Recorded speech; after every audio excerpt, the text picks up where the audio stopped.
rekan-rekan saya dari kelompok 5 akuntansi D 2017 akan membahas tentang penggelapan pajak Ancora Mining Service, di mana perusahaan tersebut diduga melakukan penyelewengan laporan pajak, dan perusahaan pertambangan ini merupakan kepemilikan dari Kepala Badan Koordinasi Pendanaan Modal atau BKPM Gita Wirjawan. Untuk detail kasusnya seperti apa akan dijelaskan oleh rekan-rekan saya yang lainnya, Celi, Ella, dan Keke. Kepada Celi, Ella, dan Keke dipersilahkan untuk membahas lebih dalam bagaimana kasus penggelapan pajak ini bisa terjadi dan apa saja yang akan menjadi sanksi dari kasus penggelapan pajak tersebut. PT Ancora Mining Service telah terjadi pemalsuan laporan keuangan yang terdapat dua kemungkinan ketidakcocokan antara laporan keuangan dan arus lalu lintas uang yang ada, yaitu yang pertama, perusahaan secara sengaja telah menggunakan jasa akuntan, baik internal maupun akuntan publik, untuk mengeluarkan laporan keuangan yang tidak benar atau bisa disebut pembukuan ganda.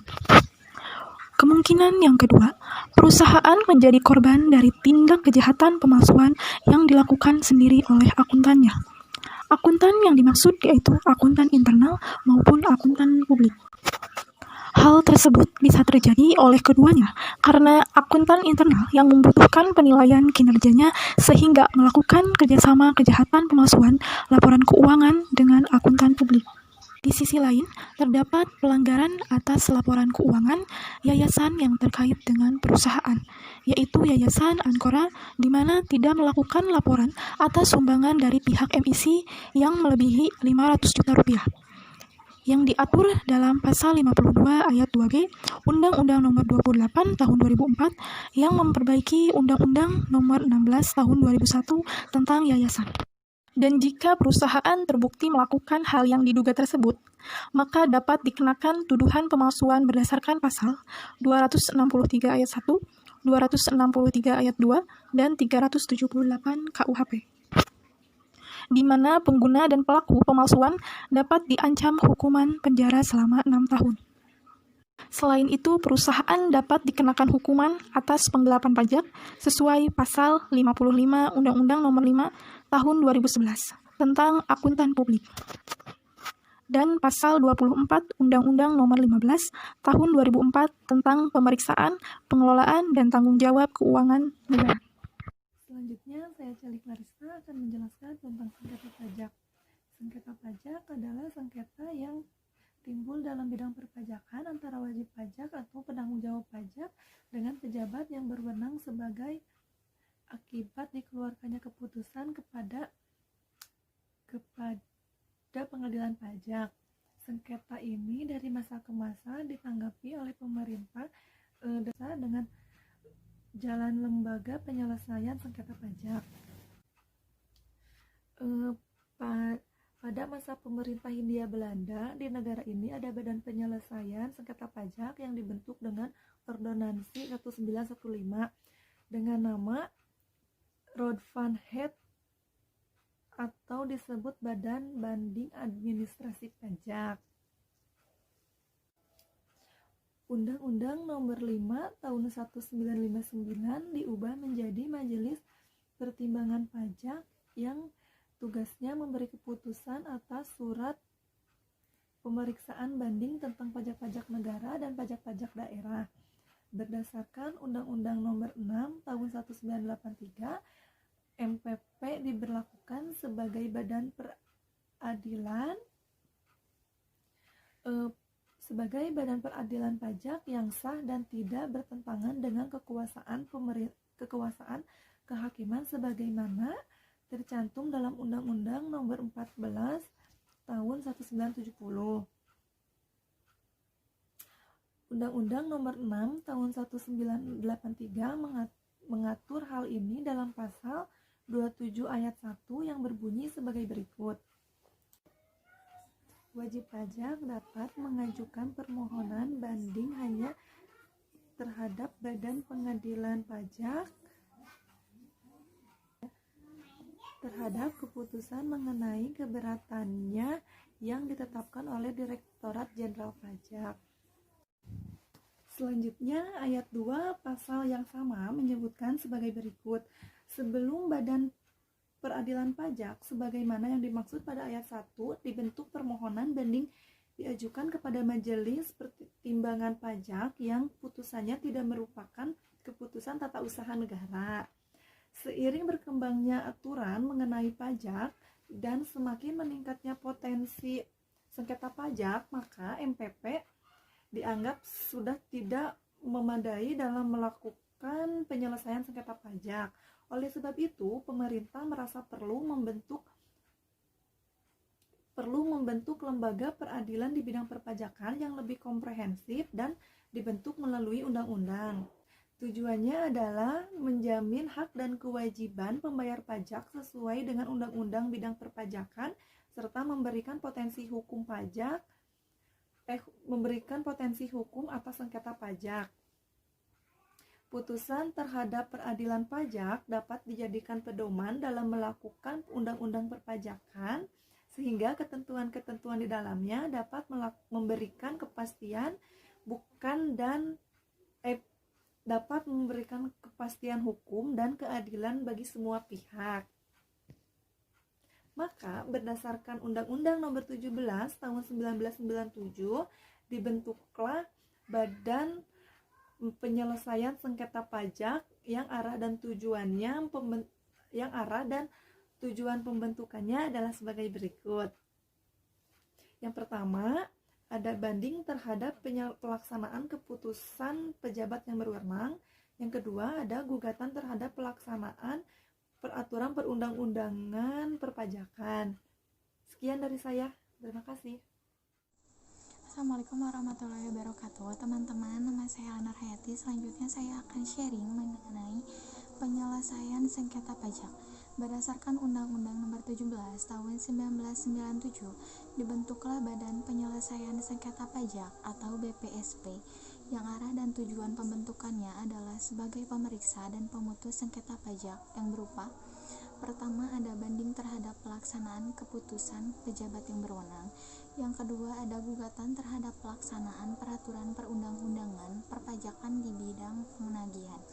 Yang ketiga, ada keputusan BPSP bersifat final dan mempunyai kekuasaan eksekutorial yang berkedudukan hukum yang sama dengan putusan pengadilan yang telah mempunyai kekuatan hukum yang tetap. Yang keempat, ada pengajuan banding atau gugatan ke BPSP merupakan upaya hukum terakhir bagi pembayar pajak dan putusannya yang tidak dapat digugat ke peradilan umum atau peradilan tata usaha negara atau disingkat PT-UN. Dalam undang-undang tersebut juga ditentukan bahwa untuk mendapatkan keadilan pengenaan pajak, wajib pajak dapat menempuh jalur-jalur melalui BPSP, PT-UN maupun peradilan umum. Ditentukan pula keberadaan BPSP sebagai badan peradilan pajak hanya untuk menyelesaikan sengketa administratif, yaitu dari segi perhitungan dan akuntansi, bukan mengenai pidana pajak. Walaupun tidak bertentangan dengan Undang-Undang Nomor 14 Tahun 1970, BPSP pada kenyataannya belum merupakan badan peradilan yang berpuncak di Mahkamah Agung. Oleh karena itu, dibutuhkan suatu pengadilan pajak yang sesuai dengan sistem kekuasaan kehakiman yang berlaku di Indonesia, sekaligus mampu menciptakan keadilan dan kepastian hukum dalam penyelesaian sengketa pajak. Atas berbagai kepentingan tersebut, Pemerintah Republik Indonesia mengesahkan Undang-Undang Nomor 14 Tahun 2002 tentang Pengadilan Pajak. Definisi pengadilan pajak dijelaskan dalam pasal 2, yaitu pengadilan pajak adalah badan peradilan yang melaksanakan kekuasaan kehakiman bagi wajib pajak atau penanggung pajak yang mencari keadilan terhadap sengketa pajak. Untuk bahasan selanjutnya akan di-sharing oleh teman saya. Assalamualaikum warahmatullahi wabarakatuh. Di sini saya akan menyimpulkan mengenai beberapa penjelasan yang telah disampaikan oleh rekan-rekan saya sebelumnya, bahwa ternyata PT Ancora Mining Service dapat dikenakan tuduhan melakukan penggelapan pajak selama dapat dibuktikan bahwa telah terjadi pemalsuan laporan keuangan sesuai dengan pasal 263 KUHP mengenai pemalsuan surat DO, pasal 55 Undang-Undang Nomor 5 Tahun 2011 tentang akuntan publik, JO Pasal 24 Undang-Undang Nomor 15 Tahun 2004 tentang pemeriksaan, pengelolaan, dan tanggung jawab keuangan negara. Laporan penggelapan pajak ini dapat dijadikan dasar terjadinya sengketa pajak, yaitu PT Ankara Mining Service selaku wajib pajak mempunyai perhitungan hutang dan pembayaran pajak yang berbeda dengan pemerintah. Sesuai dengan pasal 39 ayat 1 huruf A JO pasal 43 ayat 1 Undang-Undang Nomor 6 Tahun 1983 sebagaimana diubah menjadi Undang-Undang Nomor 16 Tahun 2000 tentang ketentuan umum dan tata cara perpajakan. Sementara itu, jika terbukti terjadi penggelapan pajak, maka dikenakan ancaman penggelapan pajak tahun 2008 sampai tahun 2010 yang diatur dalam pasal 39A huruf B JO pasal 43 ayat 1 Undang-Undang Nomor 6 Tahun 1983 sebagaimana diubah menjadi Undang-Undang Nomor 16 Tahun 2000 tentang ketentuan umum dan tata cara perpajakan dengan ancaman hukuman maksimal 6 tahun penjara. Sejak tahun 1959, pemerintah telah memiliki Badan Peradilan Pajak, yaitu Majelis Pertimbangan Pajak atau MPP, yang selanjutnya diganti dengan Badan Penyelesaian Sengketa Pajak atau BPSP pada tahun 1997. Akan tetapi, lembaga-lembaga tersebut belum merupakan badan peradilan yang berpuncak di Mahkamah Agung. Oleh karena itu, dibutuhkan suatu badan peradilan pajak yang sesuai dengan sistem kekuasaan kehakiman yang berlaku di Indonesia, sekaligus mampu menciptakan keadilan dan kepastian hukum dalam penyelesaian sengketa pajak. Maka dibentuklah Pengadilan Pajak pada tahun 2002. Jadi, inti dari kasus ini adalah di mana PT Ankara Mining Service yang merupakan perusahaan yang bergerak di bidang industri pertambangan diduga telah melakukan penyelewengan atau pemalsuan atas laporan keuangan. Hal ini dilaporkan atau diduga oleh Forum Masyarakat Peduli Keadilan yang dikoordinator oleh Yosef Rizal. Beliau memaparkan bahwa dalam laporan keuangan tersebut terdapat beberapa kejanggalan yang sangat signifikan. Laporan keuangan yang dibuat tertanggal 31 Desember 2008 terdapat 3 kejanggalan yang sangat terlihat. Yang pertama yaitu dalam neraca tidak terlihat adanya kegiatan investasi, tetapi di dalam laporan laba rugi adanya penghasilan sebesar 35 miliar yang sangat dipertanyakan penghasilan ini dari mana. Yang kedua, dalam neraca tidak disebutkan adanya utang, tetapi dalam laporan laba rugi ada pembiayaan bunga atau pembayaran bunga sebesar 18,4 miliar. Dan kejanggalan yang terakhir adalah terdapat pemotongan pajak sebesar 5,3 miliar, tetapi tidak dijelaskan apakah pajak tersebut sudah disetorkan atau belum. Nah, dari 3 kejanggalan tersebut, PT Ankara Mining Service diduga telah melakukan pemalsuan atas laporan keuangan yang bertujuan untuk menghindari pembayaran pajak. Dan jika benar terbukti perusahaan tersebut telah melakukan penyelewengan atau pemalsuan laporan keuangan, maka perusahaan tersebut telah melakukan beberapa pelanggaran atas aturan-aturan yang telah ditetapkan oleh pajak. Yang pertama adalah Pasal 263 KUHP mengenai pemalsuan surat-surat. Yang kedua, Pasal 55 Undang-Undang Nomor 5 Tahun 2011 tentang akuntan publik. Dan yang terakhir adalah Pasal 24 Undang-Undang Nomor 15 Tahun 2004 tentang pemeriksaan pengelolaan dan tanggung jawab keuangan negara. Jika terbukti, maka perusahaan tersebut akan dikenakan ancaman atas penggelapan atau pemalsuan laporan keuangan yang diatur dalam pasal 39A huruf B, pasal 43 ayat 1 Undang-Undang Nomor 63 Tahun 1983 yang sekarang diubah menjadi Undang-Undang Nomor 16 Tahun 2000 dengan dikenakan ancaman hukuman pidana sebesar atau maksimal hukumannya itu selama 6 tahun penjara. Jika benar terbukti bahwa perusahaan tersebut telah melakukan manipulasi laporan keuangan, maka sanksi yang akan diterima berupa yang pertama yaitu dalam pemalsuan surat dihukum maksimal 6 tahun penjara. Ini sanksi yang diberikan dari pasal 263 KUHP.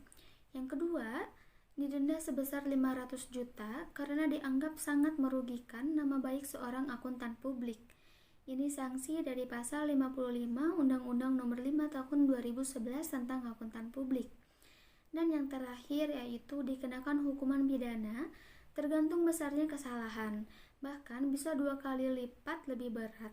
Ini dari Undang-Undang Nomor 16 Tahun 2000. Sanksi di atas merupakan hanya sedikit gambaran saja mengenai kasus tersebut, karena di sini belum ada keputusan apakah laporan keuangan tersebut terbukti benar adanya kejanggalan atau hanya sekedar permainan saja.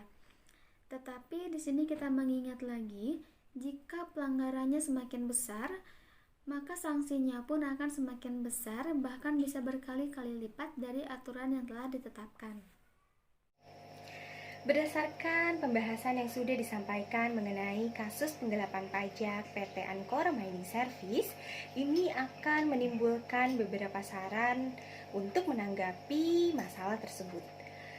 Salah satunya yaitu saran mengenai komitmen Presiden untuk menjalankan pemerintahan yang bersih sebaiknya dibuktikan dalam setiap pemeriksaan yang berkaitan dengan laporan-laporan keuangan dan pembayaran pajak.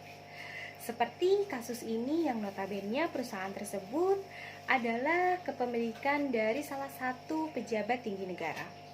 Tindakan ini diharapkan menjadi bukti keseriusan Presiden untuk melaksanakan pernyataannya dan bukan hanya sekedar alat pencitraan semata pada awal-awal pemilihan saja.